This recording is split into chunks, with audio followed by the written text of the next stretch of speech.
Hello guys, today we are discuss about Indian evidence act 1872। तो आज हम Indian evidence act 1872 में introduction के बारे में पढ़ेंगे, जिसमें हम फर्स्ट पॉइंट है law of evidence as procedure law, second point है lex fori and third point है brief history of Indian evidence act. तो आइए आज हम इंट्रोडक्शन में law of evidence as procedure law के बारे में डिस्कस करते हैं। लॉ को substantive law and procedure law में क्लासिफाइड किया गया है। सब्सटेंटिव लॉ वह लॉ है जो पावर और राइट्स को प्रोवाइड करता है या पर्सन्स पर ड्यूटी और लायबिलिटी को इन्फोर्स करता है। एंड प्रोसीजर लॉ वह लॉ है, इट्स मीन प्रोसीजर लॉ उस प्रोसीजर से रिलेटेड है जिसके द्वारा कोर्ट ऑफ लॉ में उन राइट, ड्यूटी और लायबिलिटीज को इन्फोर्स किया जाता है। सब्सटेंटिव लॉ के एग्जाम्पल है Indian constitution, Indian penal code, sale of goods act, partnership act. And procedure law के एग्जाम्पल है code of civil procedure, code of criminal procedure and the evidence act. आइए substantive law और procedure law को example के through समझते हैं। Section 302 of IPC provide करता है death sentence regarding offence of murder के, यह हमारा सब्सटेंटिव लॉ है। And section 354 clause 5 of CrPC 1973 यह प्रिस्क्राइब करता है procedure for execution of death sentence, that is that the convict shall be hanged by the neck till his death. It's mean जिसको भी सजा दी गई है मौत की, उसको फांसी के फंदे तक तब तक लटकाया जाएगा जब तक कि उसकी मृत्यु ना हो जाए। यह हमारा प्रोसीजर लॉ है। इसमें आगे सेलमेंट कहते हैं it is no easy task to state with precise the exact nature of the distance between substantive law and the law of procedure. It's mean जो सब्सटेंटिव लॉ है और लॉ ऑफ प्रोसीजर के बीच एक stick प्रकृति में stick रूप से बताना कोई आसान काम नहीं है। इट्स मीन जो सब्सटेंटिव लॉ और प्रोसीजर लॉ को डिफाइन करना एग्जैक्ट रूप में कोई आसान काम नहीं है। आइए आगे देखते हैं थॉम्स और मेन क्या ऑब्जर्व करते हैं। It is not correct to come to the conclusion that it is only the substantive law that confirm right and the procedure law let down only procedure.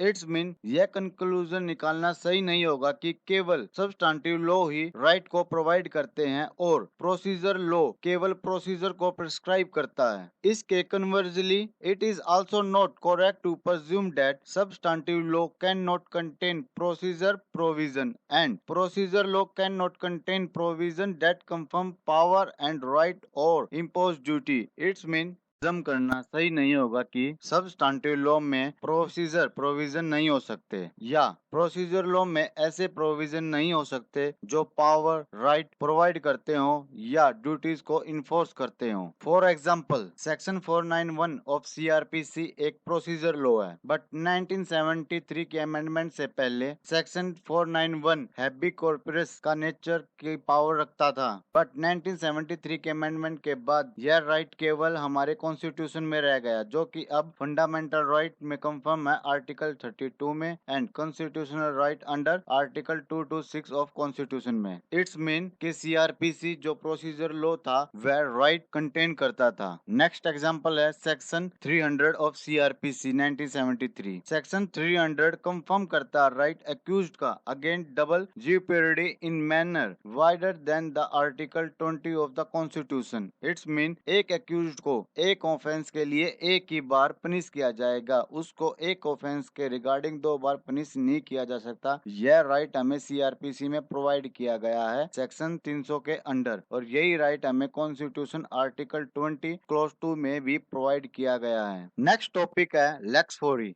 Lakes फोरी एक Latin word है जिसमें lakes का मतलब है law and फोरी का मतलब है court. It's mean law of the court. आइए इसको एक एग्जांपल के थ्रू समझते हैं। एक इंडियन हिंदू बॉय है और अमेरिकन क्रिश्चियन लड़की है जिन्होंने मैरिज की पेरिस में और सेटअप किया अपना मैट्रिमोनियल होम इन जिनेवा में, और उसके बाद इंडियन हिंदू बॉय डिवोर्स लेता है मैक्सिकन कोर्ट में। तो in this case the Mexican court will have to first decide which law will be applicable to the case to adjudicate on the issue of ground of divorce. It's mean इस case में Mexican court को पहले यह decide करना होगा कि on the issues of ground of divorce पर adjudicate करने के लिए कौन सा केस में यानी कौन सा कानून लागू होगा। आइए मान लेते हैं कि मैक्सिकन लॉ के अकॉर्डिंग केस का फैसला उस प्लेस के लॉ के अकॉर्डिंग किया जाना है जहां पर पार्टियों ने सबसे पहले अपना मैट्रिमोनियल हाउस कहाँ पर सेटअप किया था। तो सेटअप हाउस जो मैट्रिमोनियल हाउस था उन्होंने सेटअप किया था जिनेवा में, और जिनेवा में स्विस लॉ लागू होता है। तो it's mean Mexican court Swiss law को अप्लाई करेगा और डिसाइड करेगा कि पिटिशनर को डिवोर्स लेने का राइट है या नहीं भी। But the court will follow the Mexican law relating to its own jurisdiction and other proceeding of the court in conducting the trial of the case. It's mean जो court है Mexican वो अपने procedure के लिए अपने जो उसकी खुद की कंट्री का जो प्रोसीजर लॉ है उसको अप्लाई करेगा कोर्ट में, और जो सब्सटेंटिव लॉ है वो अप्लाई करेगा स्विस लॉ का। तो हम सिंपल वर्ड्स में कह सकते हैं कि मैक्सिकन कोर्ट प्रोसीजर से रिलेटेड केस में अपने स्वयं के प्रोसीजर लॉ को अप्लाई करेगा, लेकिन पार्टियों के राइट के रिगार्डिंग स्विस लॉ को लागू करेगा। तो यह था हमारा लेक्स फोरी। नेक्स्ट टॉपिक है brief history of the law of evidence in India. Before the introduction of Indian evidence act 1872 there was no complete और systematic enactment on the subject. It's mean 1872 से पहले Indian evidence act के relating कोई भी complete और systematic law नहीं था। और the presidency town of Calcutta, Bombay and Madras court established by the royal charter follow the English rule of evidence. It's mean जो कोलकाता, बम्बई और मद्रास जो प्रेसिडेंस टाउन थे और जो इनमें कोर्ट थी वो इंग्लिश लॉ ऑफ एविडेंस को अप्लाई करती थी रॉयल चार्टर के द्वारा। And outside the presidency town there was a no law fixed for evidence. The Mufsili court were held to be not bound to apply the English rule of evidence. It's mean जो मुफसली court थी वो bound नहीं थी English rule of evidence को court में apply करने के लिए। And they were also held to be not bound by the rule of evidence contained in customary Hindu law and Muslim law.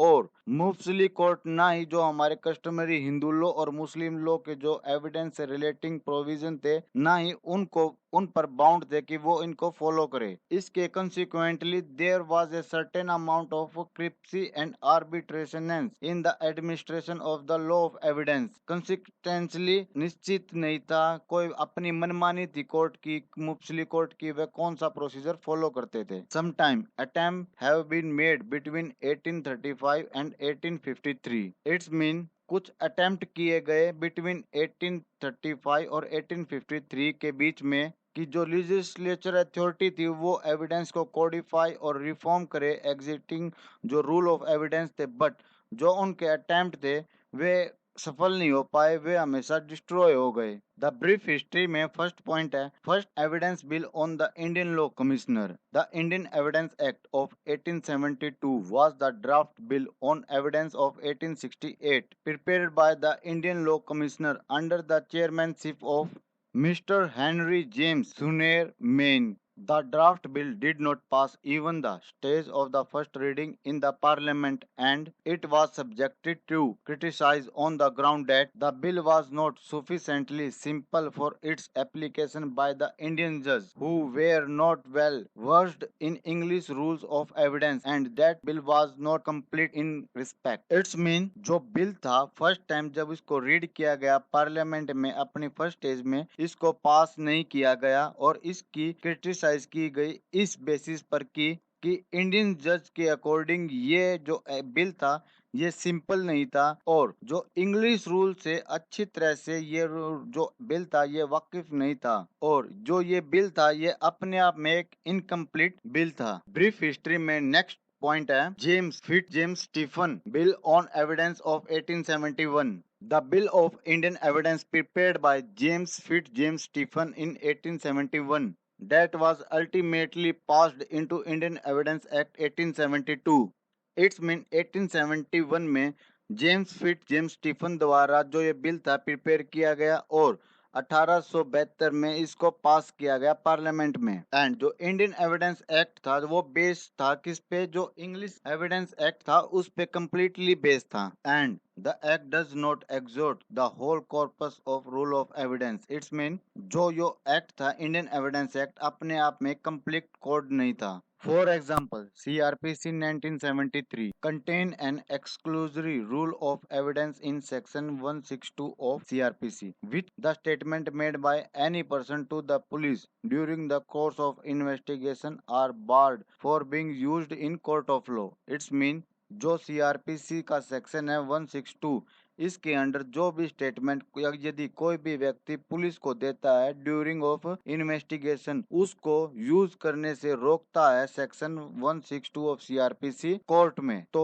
यह जो सेक्शन 162 है ये एक एक्सक्लूसिव रूल ऑफ एविडेंस है, मतलब एविडेंस को रोकता है कोर्ट में अप्लाई करने से. तो इंडियन एविडेंस अपने आप में कंप्लीट कोड नहीं है इस सेक्शन के अकॉर्डिंग. नेक्स्ट एग्जांपल है section 306 and 307 of CrPC permit करता है जज को to tender pardon to an accomplice for getting true and full disclosure of the fact. It's mean जो सेक्शन 306 और 307 और सीआरपीसी को मजिस्ट्रेट को पावर करता है किसी भी को एक्यूज्ड को पर्डन करने के लिए यदि वह कंप्लीट और ट्रू फैक्ट कोर्ट को बताता है. पर्डन मतलब क्षमा कर देना को एक्यूज्ड को यदि वह अपने दो दूसरे को एक्यूज्ड है उनके बारे में सच्चाई बताता है. ये दोनों सेक्शन भी एविडेंस के जो रूल है उनको एक्सक्लूसिव करते हैं, यानी कि उनका बहिष्करण करते हैं इंडियन एविडेंस एक्ट के सम प्रोविजन को. So thank you so much. हमारा इंडियन एविडेंस एक्ट का सेक्शन इंट्रोडक्शन कंप्लीट हुआ है. So thank you so much. अगर यह वीडियो आपके किसी हेल्पफुल रही हो तो लाइक कीजिएगा, शेयर कीजिएगा एंड सब्सक्राइब कीजिए चैनल को.